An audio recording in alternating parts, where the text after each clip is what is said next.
De acuerdo con el informe Estudio Salarial 2025, 83% del talento en México no dura más de 5 años en su puesto. Además, existe una alta variabilidad salarial dentro de roles con el mismo título y solo 2% de los puestos está ocupado por personas mayores de 50 años, revelando un claro desequilibrio intergeneracional. Para conversar sobre el tema, saludo a Maya Dadú, CEO y cofundadora de Worky. ¿Cómo estás, Maya? Muy buenas tardes. Hola Darío, feliz de estar aquí contigo. Igualmente, ¿nos podrías compartir los hallazgos, las conclusiones más significativas de este estudio? Claro que sí. A ver, Darío, empecemos por el tema que más me llamó la atención. Y este es que hay una brecha salarial gigante entre mujeres y hombres.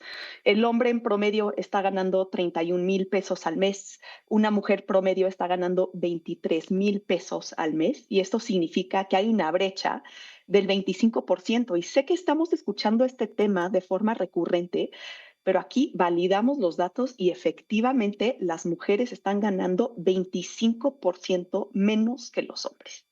Y algo que empezamos a ver con base a este estudio es qué pasa, ¿no? ¿Cuándo sucede y cómo se va transformando la brecha con el tiempo? Y pasa desde un inicio. Una mujer que está entrando a su primer trabajo ya en sí está ganando menos que un hombre. Y conforme pasa el tiempo, la brecha, de hecho, se vuelve muchísimo más grande. Entonces, en puestos de dirección general, dirección ejecutiva, la brecha es superior a este 25 y tiende a estar entre un 30 y 35%. Entonces, esto fue una de las estadísticas que más nos llamó la atención. Y otra fue algo que acabas de mencionar. Hay una bajísima retención del talento en las organizaciones. Y eso es algo que sabemos, ¿no? O sea, algo que hemos visto en Worky, que las empresas constantemente están batallando, es que todos los años más del 60% de la plantilla laboral de una organización se fuga y se va al año. Pero 5 años después, la gente no está durando. Entonces, cuando tú volteas a ver tu planilla laboral, 85% de esta planilla ni siquiera te va a durar 5 años. El promedio de permanencia laboral está menor a 2 años en las organizaciones. Y este es un reto gigantesco porque si volteamos a ver, ¿no? Y hay estadísticas de la OCDE en las que comentan que México constantemente está dentro de los peores 2 o 3 países por las horas trabajadas, pues naturalmente algo tiene que ver con la productividad, ¿no? El mexicano es muy poco productivo y por eso tenemos que estar trabajando muchas más horas. Oye, Maya, Y a ver, cuando Ujú.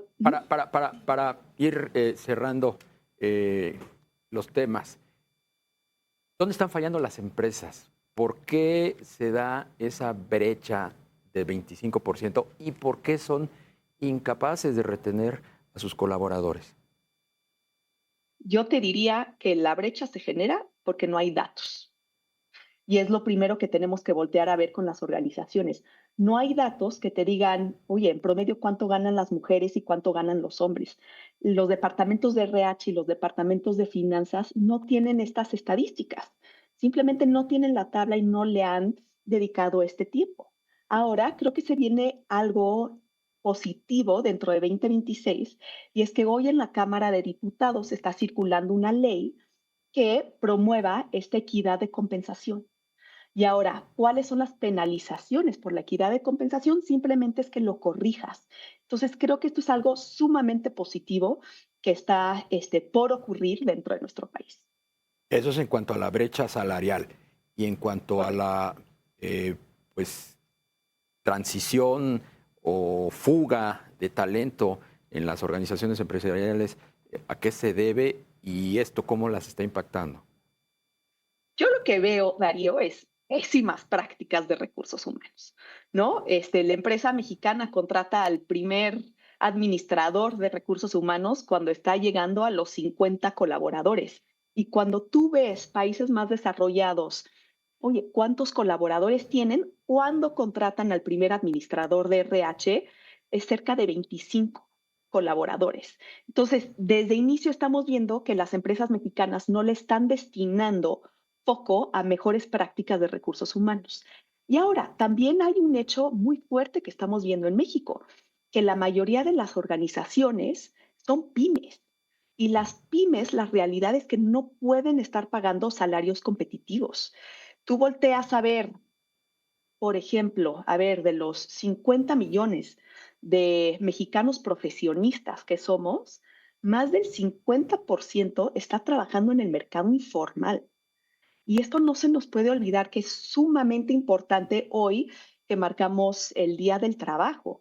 Hay 25 millones de mexicanos profesionistas que no tienen acceso a un salario mínimo, a un derecho de huelga y a una seguridad social. Entonces falta muchísimo por hacer en el país para formalizar el 50% de los trabajadores mexicanos.